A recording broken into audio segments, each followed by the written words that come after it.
They said famine was natural. The truth? Sometimes it was man-made. In 1943, at the height of World War II, the lush, fertile fields of Bengal turned into vast graveyards. Millions of Indians, skeletal and hollow-eyed, stumbled through villages and cities alike, begging for a handful of rice. Entire families collapsed by the roadside, their bodies rotting under the unrelenting sun. But this was no cruel act of nature. The Great Bengal Famine was a man-made atrocity, engineered by policies of deliberate negligence, exploitation, and imperial arrogance. It was one of the deadliest crimes of the British Empire, and one that history has shamefully tried to forget. Bengal before the famine. Before 1943, Bengal was India's rice bowl, a region abundant with agricultural wealth.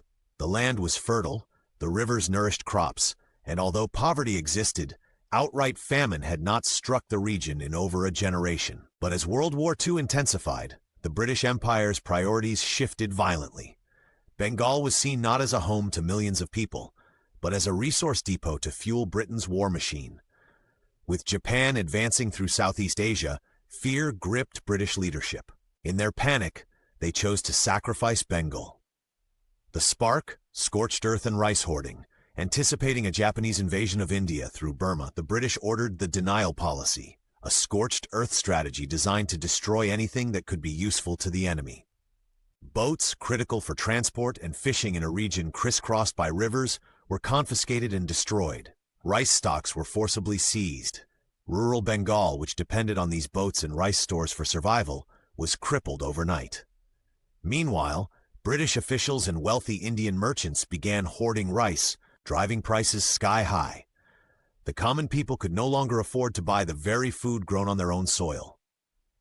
Exporting food during starvation. Even as signs of famine became undeniable by early 1943, British authorities continued to prioritize exports and military provisioning over civilian lives. Massive quantities of rice were exported from India to Britain and its war allies. Wheat shipments to other parts of the empire increased, while Bengal's granaries emptied. Churchill and his war cabinet refused to redirect food supplies to India, arguing that Britain's own needs came first. In fact, when appeals for emergency grain shipments were made, Churchill infamously responded by asking why Gandhi had not died yet. Winston Churchill's indifference and racism. Winston Churchill's personal role in the famine cannot be overstated. Historical records, including minutes from war cabinet meetings and correspondence with viceroy officials, reveal a chilling indifference. Churchill viewed Indians as a lesser people. In one instance, he callously remarked that the famine was their own fault for breeding like rabbits. When officials in India begged for relief, Churchill and his cabinet diverted food to British troops and to build stockpiles for Europe's future recovery, while Bengalis starved by the millions. The horror unfolds. By the summer of 1943, death was everywhere. In Calcutta, starving villagers flooded the city streets, their ribs protruding, their eyes vacant. Children clung to the corpses of their mothers. Dogs and vultures fed on the dead openly. Relief efforts were criminally inadequate. Food prices were beyond reach, and government grain depots were guarded by soldiers to prevent desperate people from accessing the supplies.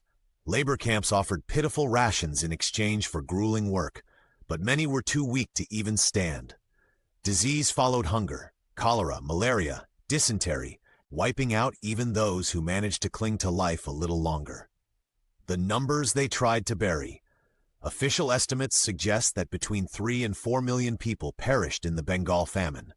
Some modern scholars argue the true toll may have been even higher, considering deaths from related diseases and unreported deaths in rural areas. Families were wiped out. Villages disappeared from maps. Mothers sold their children for a handful of rice, and daughters were forced into prostitution to survive another day. The social fabric of Bengal was torn apart, leaving scars that would last generations. Why relief never came? It wasn't that Britain lacked the means to help.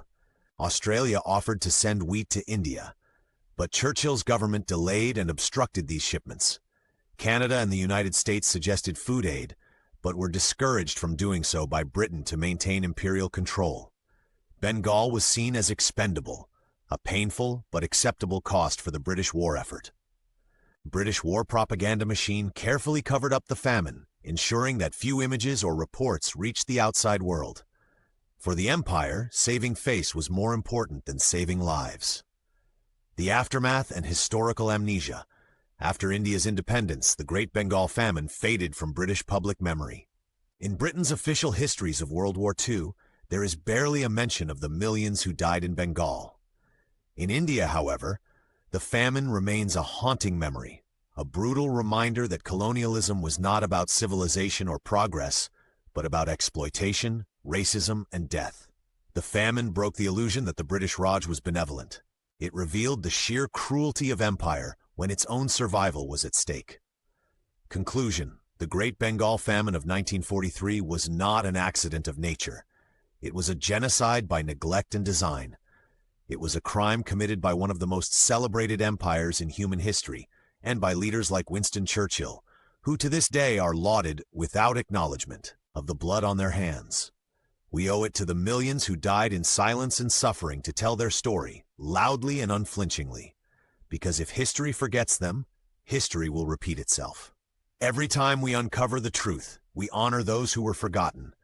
Join us in reclaiming history. Like, share, and subscribe to be part of a community that refuses to let injustice be buried.